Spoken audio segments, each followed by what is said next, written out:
Recent figures from Revenue show that the average refund issued this year was €1,000. And yet, thousands of workers still aren't claiming the money that they're owed. To give you a sense of what you might be entitled to and just how easy it is to claim it, we're joined today by tax expert and chartered accountant Alan Purcell of CloudAccounts. Alan, thank you so much for joining us today. My pleasure. Thanks for having me in. So look, before we get into it, because you have a list for us today of all of these different tax refunds that people could be entitled to, but I'd like to get a sense of it first. Like, why aren't people claiming this money? Because there's plenty there in the coffers for them, but they're not going to get it. Yeah, there's huge amounts overpaid every single year. And one of the main reasons I hear from people I liaise with is that they are just intimidated by Revenue, or they don't want to engage or liaise with Revenue because of the fear that, what might lie beneath. And I think that got worsened or doubled down on during COVID, when people were receiving pandemic unemployment payments or wage subsidy scheme payments, which led to PAYE taxpayers having tax liabilities afterwards because they were getting untaxed income during the pandemic and the crisis that was happening at the time. And that really put people off, because they logged into their Revenue account and they saw an underpayment. Now, Revenue worked with them, made it slightly easier to pay that back. They reduced tax credits in coming years to soften the blow. But that definitely just kind of stung for some people and put them off the process altogether. There's also just a general confusion, I would say, around tax. It's a complex enough area, and people are probably afraid of clicking the wrong button, or maybe going in to claim one tax credit but unearthing something else and costing themselves financially. So there's a litany of reasons there, but I would implore anyone to log in. And Revenue aren't in the business of trying to make your life difficult. If they owe you money back, they will give that money back very, very quickly. And a tax refund or a tax return is not a difficult process. I would say that as a tax advisor, but it isn't that difficult. It should take you no more than half an hour and can be lucrative. Okay, so half an hour and a potential refund of an average of €1,000 this year. Hopefully. Now, I will say some people will end up owing tax. There will be situations where there are tax underpayments, and also that can be an average figure, obviously. So there are some people who are getting quite large ones, which might be, making that average a little bit higher. But in the main, most people will either be balanced at the end of the process, which just means they don't owe anything or aren't owed anything. And if you start claiming back tax credits and reliefs that Revenue don't have on your tax profile for the year, that should put you in a position where you are getting money back into your bank account. And if you give Revenue your IBAN, it's usually in there within 5 days, I would say. Okay. Well, look, let's get into it. Yeah. You have a list for us today. There's 12 things in the list. The first one, medical expenses. Okay, so probably the most commonly known and claimed one, I would say. Revenue have a list of what are called qualifying medical expenses. And if you incur a cost on these during the year, and that's if you pay it for yourself, or maybe for your dependents, your children, spouse, or another family member, you can claim the tax relief on that at 20% of the cost. If you receive anything back from, say, a health insurance policy, you are going to claim your tax relief on the difference between what you paid and what you were refunded. So the common kind of medical expenses that would crop up here, Katie, might be GP consultant fees. What else we got? Fertility treatments are kind of growing around the country. I think that's well known at this stage, and they're very, very costly. So if you can get 20% of that back, yes, that's a big one. Probably the best DM I ever got from doing the work that I do was someone who told me that they followed my advice to get their medical expenses relief. That 20% back gave them enough money to try another round of IVF, and they were able to deliver a successful live birth from that, which was fabulous to hear. So it does make a difference. What else is in there? Ambulance fees, non-routine dental expenses will be in there. So you don't get any tax back on fillings and checkups, routine dental, but non-routine, so like braces, orthodontics, and Invisalign would all qualify. Okay, got it. And 20% of it can add up. And another one actually that a lot of people don't know is pharmacy prescription medication. So top tip, I would say go to your pharmacist at the end of the year, ask them for a Med1 statement. They'll print out from the system a list of everything you spent that qualifies. You give that figure to Revenue, 20% comes back. Ask your GP for the same. And ask your health insurance company, if you do have that, for a statement of all the claims you've made, and then take the figures from there. Let them do the hard work. You put the numbers into the return. Yes. So let's just break that down very quickly. You mentioned about health insurance as well. So let's say you go to a consultant, it's €300. your health insurer gives you back half of that. So that's €150. Are you saying it's 20% back on the other 150? Yeah, the remaining 150 times Okay, so 20%, 30 €30 quid off. Yeah. Okay, And that might be sound fantastic. like much, but when they add up over the year and you add them to the rest of those reliefs we have on the list, they do add up. Yeah, okay. Medical insurance relief. Yeah, very underclaimed, I would say. And this happens where you get your medical insurance paid by your employer. So you are charged tax on that as a benefit in kind. And because you're getting charged benefit in kind, it's on the gross value of the policy. So you need to claim back what's called your tax relief or your medical insurance relief.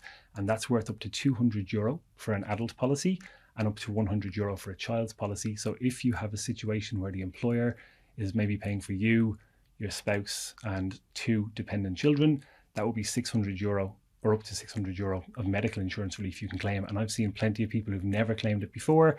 They go back 4 years, which is the most amount of time revenue will allow you to go backwards for tax refunds, and you get, €2,400 quite easily. That's a holiday paid for. There you go. But and so few people know about that one. Yeah, that's true. Now, a question often comes up then, I pay my own medical insurance myself. How does that work? You get, in that situation, tax relief at source. So the insurer reduces the gross value of the policy to the net amount you have to pay by the €200 or €100, depending if it's adult or child. But this is very, very important. Anyone who gets this as part of their remuneration or compensation package from the employer, claim the medical insurance relief. Okay.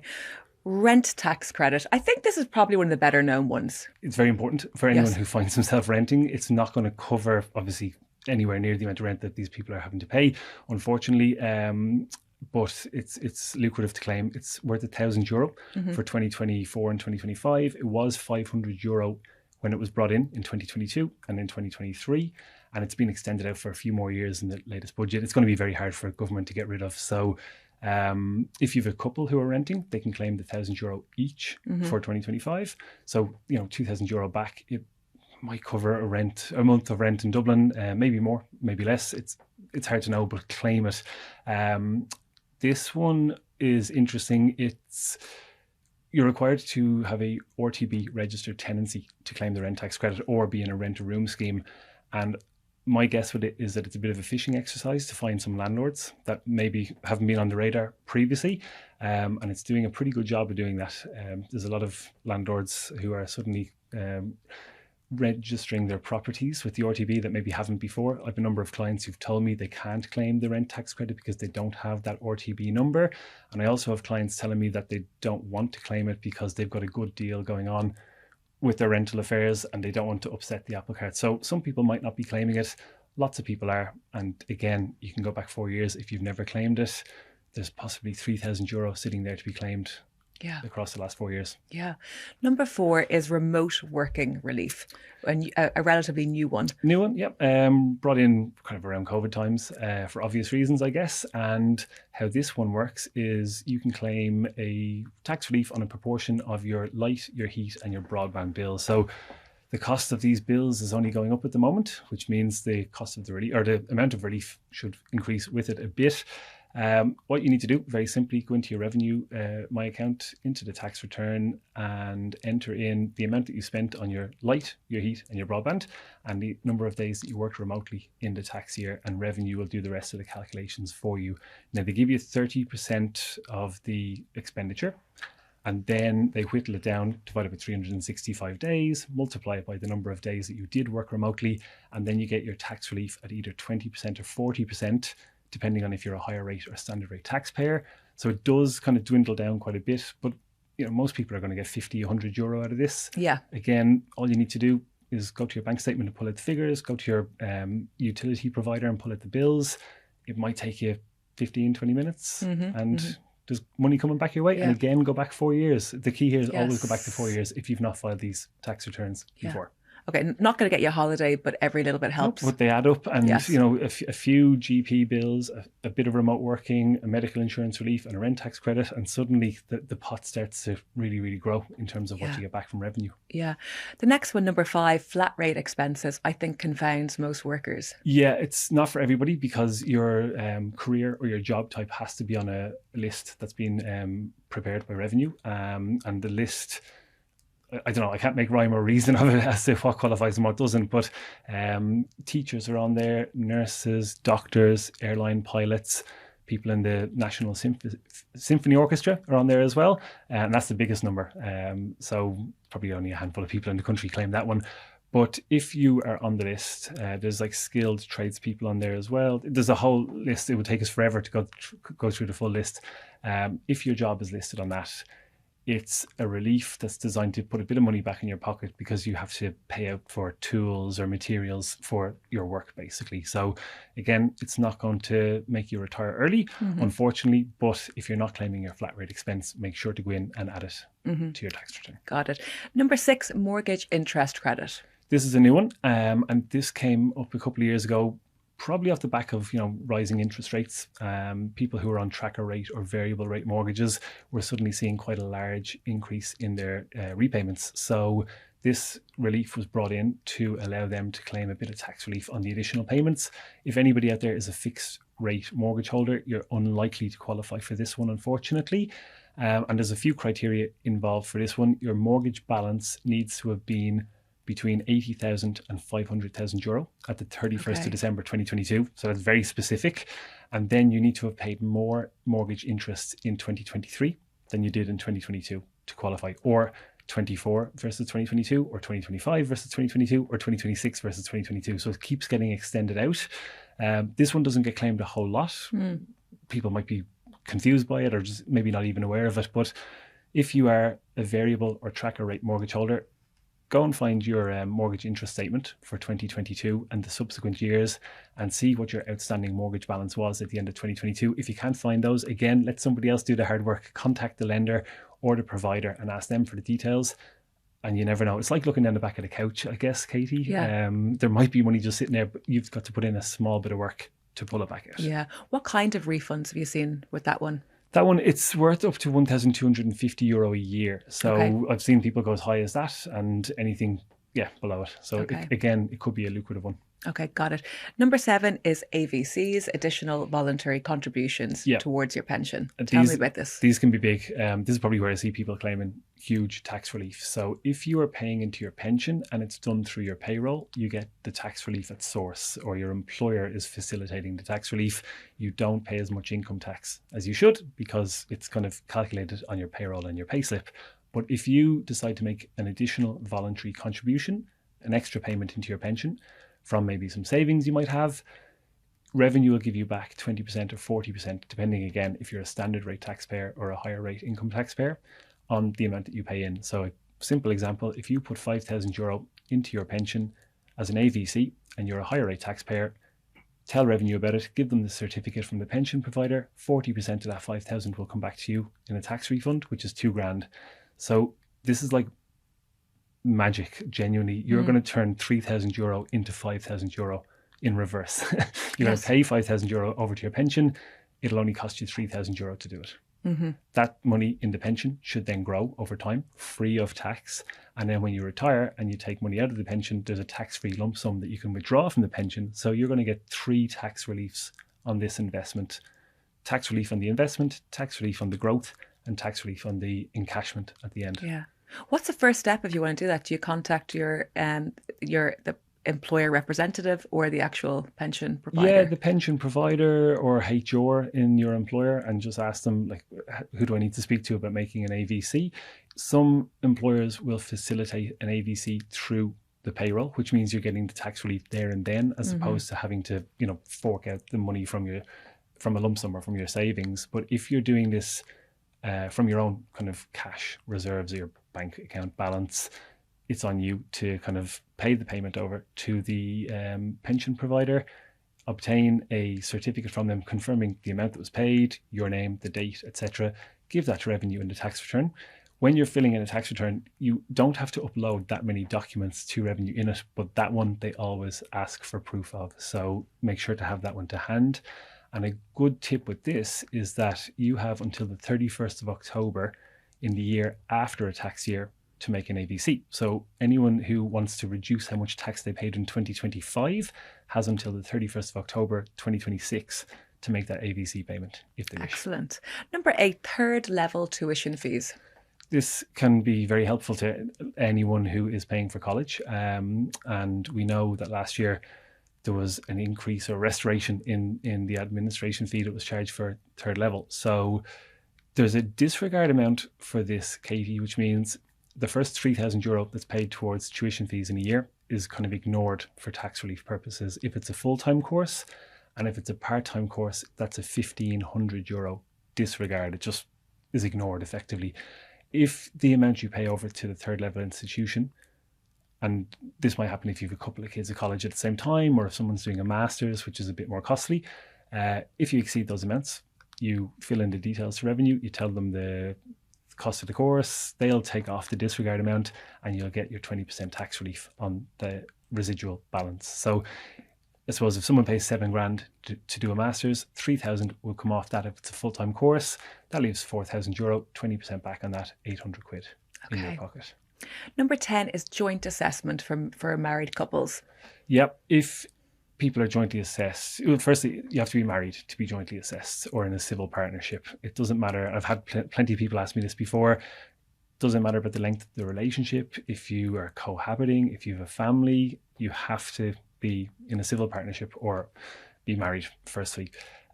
You can then opt for joint assessment, and what that allows is a transfer of unused tax bands and credits between the two spouses. So where this works really well is we have a standard tax threshold in Ireland at the moment of €44,000.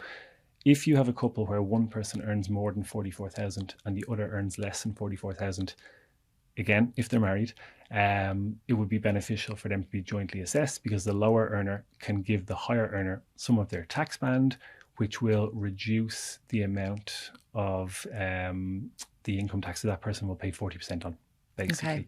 So you can go as high as 53,000 for the higher earner and as low as 35,000 for the lower earner. They add to, 44 and 44 is 88. You can go to 53 and 35 and it's still €88,000. And it just means you can pass some unused tax bands between each other. And this can add up. What I would say with joint assessment is you need to opt for joint assessment by the 31st of March in a tax year. So anyone who now wants to do it for 2026, unfortunately, is too late. But I don't see any downside of joint assessment, and I would suggest put it in place for the future. You just never know. Your circumstances could change. You might both be over the 44,000 threshold right now, but things could change. There could be a career break, maternity or paternity leave, time out of the workforce for a multitude of reasons, and it'll stand to you if you're jointly assessed. And I think it's worth saying you do need to let revenue know, because a lot of people seem to think that they get that information themselves and they'll kind of do those calcs themselves. Yeah, they do. And I've spoken to a few people in the past who think that this can be applied backwards because they hear the 4 years backwards kind of ruling. It doesn't apply for joint assessment. And I remember speaking with somebody before who she kind of suggested that she had joint assessment but had never done a tax return or had never tweaked the tax affairs, and I was getting excited saying there could be quite an amount of money coming back here. It transpired she hadn't opted for joint assessment and left thousands, like just overpaid tax by thousands to revenue. Ouch. Because it hadn't been done. And that's a hard conversation to have because, somebody's getting excited. They're planning a holiday with the money that they think might be coming back to them. Yes. And then suddenly it's not, and they're kicking themselves just saying, oh, had I done this 4 years ago, had we had this conversation 4 years ago, I would have paid X number of €1,000 less in income tax. And, everybody complains about how much tax they already pay. Mm-hmm. To find out that you've overpaid is not a nice thing to find out. So just act on that. And it's an easy one to fix, I suppose, but it's kind of unfair as well in Ireland that you do have to be married for this to happen. That yes, I've spoken with so many couples who, for whatever reason, aren't married. They may not wish to get married, and they are kind of penalised from a tax point of view to the couple that might live next door to them with the same income, same salaries, same everything, but they just don't have that piece of paper that allows them to change their tax affairs for the better. Number 11 is income protection, and this is definitely one that we don't hear about. We don't hear enough about. No, I suppose a lot of people have, struggles at the moment with the cost of living crisis that's going on. So if you have a financial advisor explaining to you that you should pay for income protection, which is a good thing to have, it'll cover you, it'll pay you a wage in the event that you can't work. If anyone is self-employed, it's very, very important to have because illness benefit won't come from the state for a self-employed individual. So, but it's another cost that people might say, I just can't afford it right now, or I don't need that cost at present. But you do get tax relief at up to 40%, again, if you're a higher rate taxpayer, on the premium you pay for income tax, or sorry, for income protection.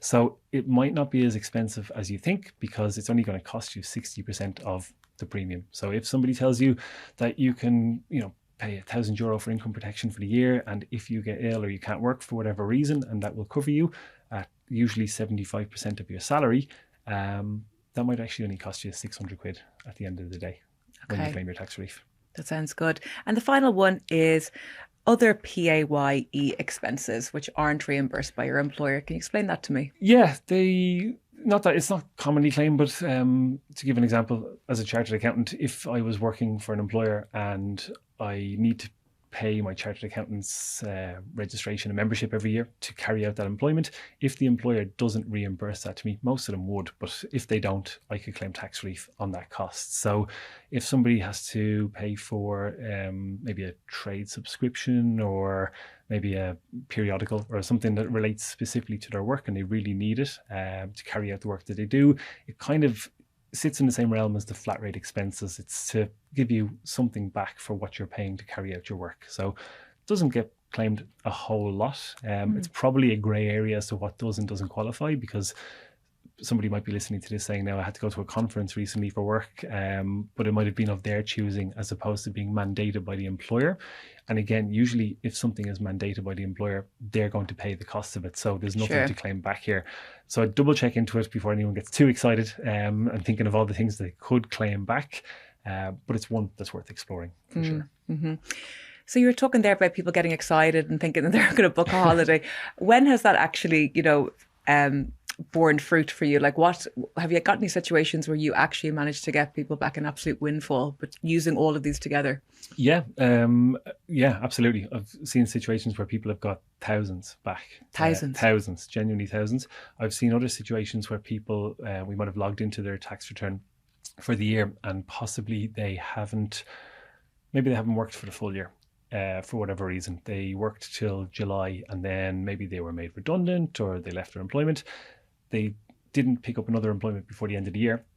They haven't used their tax credits and reliefs for the remaining months of that year. So what's happened is they've overpaid their tax in the earlier part of the year. Mm-hmm. And if they just don't even add one of those tax credits, they just click through the tax return and sign and submit it, they will get tax back, because the tax credits that they didn't use for, say, July to December get apportioned against their income from January to June, and they'll get tax back. So there's a litany of reasons why somebody might overpay tax, and it can get fairly big fairly quick. So just logging in can be lucrative. It could be, yes. When you log in, step one is it's called a preliminary statement of liability, and it will tell you if you've under or overpaid your tax for the previous year, or if it's balanced. Usually it's balanced, 8 times out of 10, and then you might have some times where somebody has overpaid because maybe they didn't use all their tax credits for whatever reason, they didn't work all year, or there might be an underpayment.